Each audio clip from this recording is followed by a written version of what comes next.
You know what no one told you? That this whole universal language idea is less about connection and more about global laziness. Some people get annoyed when they can't read a menu abroad, as if waiters everywhere are supposed to speak English. But what if you had to adapt for a change? What if, instead of expecting the world to sound like you started asking what's behind someone else's language? In this video, I'll show you why the dream of everyone speaking the same language sounds practical, but in reality, it's an attack on culture, memory, and even your intelligence. Language isn't just for ordering coffee. It shapes the way you think. If you believe learning another language is a waste of time, or that we should all just use one global tongue, you need to hear this. Because maybe you're seeing language as a tool, when it's actually a map of consciousness. In the end, the real question isn't why don't we all speak the same language, but what are we losing in our obsession with simplifying what makes us so deeply human? Spoiler, it's about way more than vocabulary. Words weren't always the stars of the show. Before sound, there was gesture. Before language, there was the look in someone's eyes. When early humans needed to warn about a predator or show the way to water, they didn't have dictionaries or Google Translate. They had bodies. Linguistics, in its rawest form, began with expressions, signs, and even thumps on the chest. Every movement was a message. And even without grammar, there was already a powerful form of communication in play. Those cave paintings we now admire in museums, they weren't decoration. They were codes, mental maps, visual memory. When a group drew a bison being hunted, they were recording something as important as any modern history book. These graphic languages worked as early natural languages, translating emotions and instructions into simple, yet incredibly sophisticated markings for their time. And here's the wild part. Even without writing systems, our ancestors already understood the core of communication, connection. That's where linguistic diversity was born. Each tribe, each group, each region began developing its own sounds, signs, and symbols. And they did it all without needing a Ferdinand de Saussure to explain it. But of course, eventually, grunts and gestures weren't enough. That's when Homo sapiens did what we do best. We imitated, adapted, and invented what we now call spoken language. Darwin had a theory that rarely leaves academic circles. He believed human language was born from imitating the sounds of nature. Think bird song, animal growls, the rush of water. And if you stop to reflect, it makes perfect sense. Humans have always been environmental sponges, copying, adjusting, and recreating. It's as if we listened to the world for millennia before deciding to speak back to it. But that's just one path. Another school of thought argues that language came from gesture. Before saying pain, the body was already curling inwards. Before shouting, watch out, the arm was already reaching out to protect someone. Interjections like ouch, ugh, or were humanity's first vocal rehearsals. Communication began as reaction. A surprise, a fall, a laugh. And all of that slowly shaped the sounds we now recognize, gradually falling into patterns, like building a puzzle without knowing what picture you're creating. This is where the magic happens. Modern linguistics is still trying to map how we went from grunts to natural languages, with grammar, tenses, idioms, and metaphor. But the initial drive was pure survival instinct. Today, anyone who studies languages, or artificial ones like Esperanto, can see the same foundation. The human need to give sound to feeling, shape to chaos, meaning to existence. And once we started forming structured speech, the need only grew, because naming the world gave us the power to relate to it, reshape it, and ultimately reinvent ourselves through it.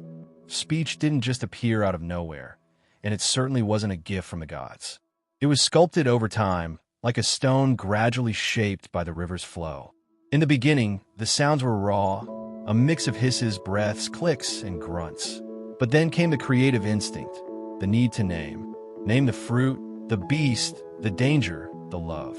From that moment on, every phoneme became a tool. And believe it or not, this process required just as much mental effort as any modern technological invention. Unlike animal communication, which is direct and limited, human language developed curves, ambiguities, and poetry.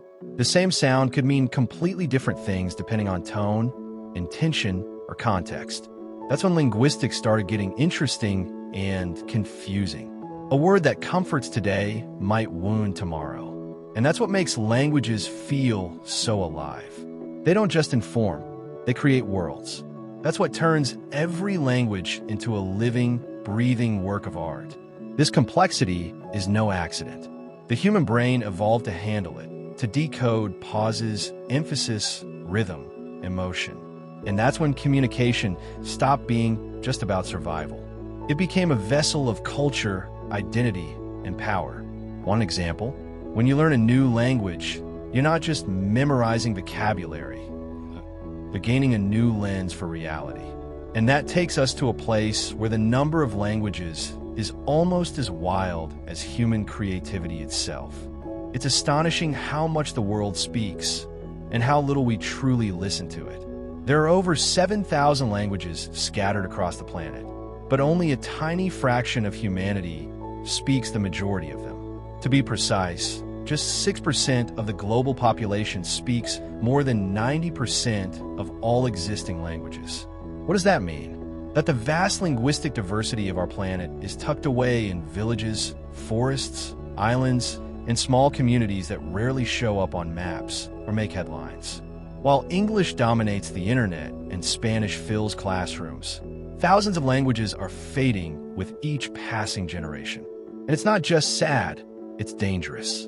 Because language is more than a tool for communication. It's identity, history, a unique lens on the world. When a language disappears, humanity loses a way of thinking, of feeling, of naming reality. Honestly, that's like erasing an entire library without ever knowing what was inside the books. Linguistic diversity isn't a side note, it's a living heritage. It reflects how different cultures understand time, the body, love, and even the sky. One example, in some indigenous languages, the concept of possession doesn't even exist because the culture doesn't see the world as something to own, but as something to live with. These subtle differences shape how people think. And understanding that is the first step to truly valuing every language, even the ones that seem tiny next to the global giants. Some languages die, but don't disappear. Latin is proof. No one grows up speaking Latin as a first language anymore, but it still breathes in prayers, ceremonies, legal expressions, and even the scientific names of plants. That's what we call a dead language, frozen in time, yet alive in rituals, traditions, and systems of knowledge. Now, an extinct language? That's something else. That one vanishes completely and takes with it an entire way of existing that can never be recovered. Every 2 weeks, a language is swallowed by silence. That's not a theory, it's a UNESCO statistic. And when that happens, it's not just grammar that disappears. Gone are legends, lullabies, inside jokes, ancestral names, and unique ways to console, argue, or say thank you. It's an invisible loss, but a massive one. A language that goes extinct is like a planet vanishing from the cultural universe. And most people don't even notice because we still treat language like a tool, not like a heritage. Think about it. If tomorrow no one spoke your language, how would you explain the smell of your grandmother's cooking? Or that feeling that only exists in one untranslatable word? That's the reality for hundreds of endangered languages. Languages that have no space in schools, no voice in media, and no protection in policy. And without space, there's no breath. But don't worry, not all is lost. There are still ways to rescue what's been lost, or reinvent what never existed. And that's where constructed languages come in. Not every language is born to be useful. Some are born to be art. Take Klingon from Star Trek, or Nadsat, spoken by the protagonist of A Clockwork Orange. These fictional languages are like linguistic sculptures, crafted to give depth to imaginary worlds, yet powerful enough to escape fiction and spill into reality. Today, there are people giving lectures in Klingon. Others write full-length fanfics in Dothraki from Game of Thrones. Sounds like a joke? It's actually a striking portrait of how language can be pure cultural expression. These artistic languages weren't made to conquer global communication. They were made to give texture to a universe, to make fiction feel more alive, more dimensional. They have grammar, rules, vocabulary. Some even have dialects. And that alone proves one thing. Even in fantasy, linguistic diversity still matters. More than that, it shows that communication isn't just about utility. It's about aesthetics, identity, emotion. Klingon is rough, guttural, combative, perfect for a warrior species. Tolkien's Elvish is soft, melodic, ethereal. None of this is random. So why does it matter beyond the screen? Because it reminds us that language isn't just about conveying ideas. It's about building worlds. When someone learns a fictional language for fun, they're not just being nerdy. They're immersing themselves in a different worldview, a different story, a different emotional code. That too is linguistic education. That too is multilingualism. But here's the question: do all these languages, real or imagined, truly have room to grow? Or are some of them suffocated before they even begin by forces far greater than vocabulary? In theory, a single language uniting everyone sounds beautiful. But in practice, it's a whole different story. The challenge isn't creating a functional language. The real problem is making it compete with dominant languages that are deeply rooted in global education systems, media, and commerce. When English, Spanish, and Mandarin control the seats of power, any new language trying to enter the room shows up late and without an invitation. But it goes even deeper. There's a social dimension to this. Not everyone has access to quality language education. In many places, learning one's own native language is already a battle, let alone a second or third. Multilingualism is still a privilege. And when people lack the time, resources, or encouragement to learn other languages, linguistic diversity becomes a lovely idea, but a distant reality. That's why, without public policies that both preserve local languages and promote global ones with cultural respect, real progress stays stuck. Then comes the emotional factor. No one falls in love with a language just because it's efficient. What makes someone feel for a language isn't the simplicity of its grammar. It's what that language allows them to live, express, and experience. That's why artificial languages like Klingon can gain traction. They evoke emotion. A language doesn't grow because it's logical. It grows because it's alive. And while some are strangled by political systems, others bloom in the passion of their communities. Because, in the end, the real value of language often hides where you least expect it. Each language is a pair of glasses. When you learn a new one, you're not just memorizing vocabulary, you're swapping lenses. You start seeing the world with a different light, a different angle, a different soul. That's what linguistic diversity is, a catalog of ways to think, feel, and exist. Some languages don't separate the future from the present. Some use the same word for love and respect. That's not coincidence. That's culture embodied in language. And that's exactly why preserving each of these languages is preserving a piece of humanity. Science has already proven that learning new languages improves memory, delays neurodegenerative diseases, and boosts problem-solving skills. But there's more. Multilingualism sharpens empathy. When you understand how another people communicates, you begin to understand how they see life. It's not just about speaking. It's about stepping into someone else's worldview. And let's be honest, that's something the world's been sorely lacking. In this sense, language education shouldn't be a luxury.